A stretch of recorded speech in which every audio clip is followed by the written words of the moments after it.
नमस्ते सबको। मेरा नाम है हितेश भाई मेनिया, तहसील है चोटीला और जिला है सुरेंद्रनगर। मैं पहले मैं स्कूल में पढ़ता था, तो खेत में मेरा पापा जी के खेत में ही रहते थे। तो खेत में वो जाते थे ना, तो मैं खेत में भी, वो स्कूल छुट्टी हो जाती है 5 बजे, तो 5 बजे आधा घंटा वो होमवर्क करके मैं खेत में पापा के साथ जाते हैं। तब से मैं खेत पे ही जुड़ा हूँ। तो पापा को मेरे अटैक आ गया, तो मैंने सोचा कि ये किसके लिए आया है। तो इसमें मुझको बहुत दर्द हुआ था। वो पापा जी का वो दर्द में देखा, तो मुझको हुआ कि क्या हो गया मेरा पापा जी को। तो मैं धीमे धीमे वो देख के सर्च किया और सोशल मीडिया द्वारा देखा क्या क्या हो रहा है। तो मैं सोशल मीडिया में सब फोटो जो दिखा, वीडियो दिखा और अलग अलग संस्थाओं से जुड़ा। तो ऐसा लगा कि ये प्राकृतिक खेती करनी पड़ेगी, और केमिकल वाला वो जो खाद अपने कुछ सामान खरीदते खाते हैं, तो उसमें बहुत केमिकल डालते हैं। तो मैं 2010 से मेरा पढ़ाई खत्म हो गई, और 10 में मैं फेल हो गया। मेरा टूंकमा पढ़ाई में मन ही नहीं था। मेरे भाई बोल रहा था कि जितनी जमीन बेचना पड़ेगा तो बेचेंगे, पर तुम पढ़े।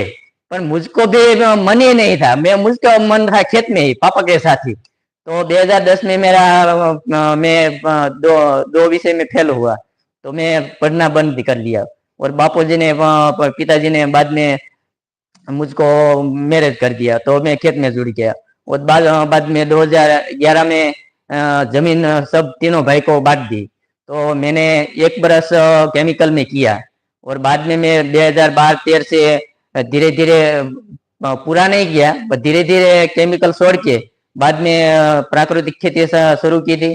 और बाद में जो मेरे बापूजी का ये मैं किया, ऐसा हो गया, तो मैं बहुत पछता रहा था। और बाद में मैं कपास का आधा मूंगफली लगाता था और आधा कपास लगा था। तो मेरा बसा छोटा छोटा अभी स्टॉल पे दोनों बसे आए हैं। तो जो कपास लगाते हैं, तो कपास में वो खुजली आती है, वो गुलाबी ये आ गई ने, कीड़ा, गुलाबी कीड़ा आ गया था बाद में, तो खुजली आती है। तो बसा वो छोटा घर था, वो बहुत बड़ा परिवार का नहीं था, वो छोटा आदमी हमारा पापा जी नहीं था।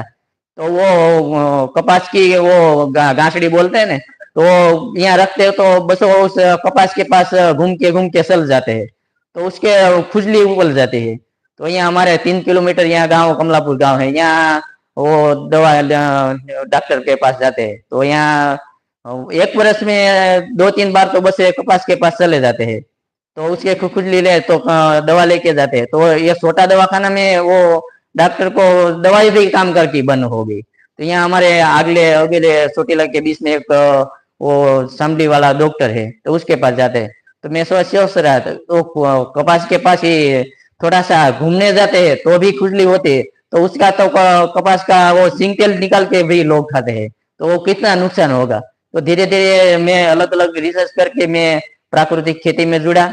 और 8 साल से पूरा 100 का नेशनल फार्मिंग कर रहा हूँ, और 4 साल से देसी बीज कलेक्शन कर रहा हूँ। और अलग अलग मैं एक जो प्राकृतिक खेती में बीजामृत का फर्क रिसर्च 4 साल से पहले किया है। तो आपका वो बीजामृत का सर, आपने फोटो टिमरिया सर देखा होगा कि बीजामृत मूंगफली के दाने में कितना फर्क है। ये फर्क मैंने ही टुकमा बना के फोटो रिलीज किया है। वो रिलीज में फोटो किया, पर उसमें मेरा नाम, फार्म का नाम और कुछ मैंने लिखा नहीं था, ऐसे ही मैंने फोटो डाल दी थी। तो आज पूरे गुजरात में और अलग अलग विद्यार्थी भी इसमें रिसर्च कर रहे हैं कि इसमें क्या है, बीजामृत का फर्क है। और मेरे बसों दोनों है, वो मैं अभी यहाँ हूँ, मैं स्टॉल पे है, तो दोनों ये स्टॉल पे भी किस कोई भी जाएंगे तो उसको समझा देना कि ये वस्तु ये है, ये वस्तु ये है। और उसका मेरा यूट्यूब चैनल इंग्लिश कुपा फार्म से यूट्यूब चैनल है, उसका वीडियो भी बसों का भी है। वो बसों में मेरा बालक अभी तो ये साल से हॉस्टल में भेज दिया है। तो 5 बजे छुट्टी हो जाते हैं ने, तो बाद में ट्रैक्टर नहीं है, बलद से खेत होते हैं। तो बलद घर पे नहीं देखेंगे कि बलद अभी घर पे नहीं है, तो कहाँ होगा, खेत में।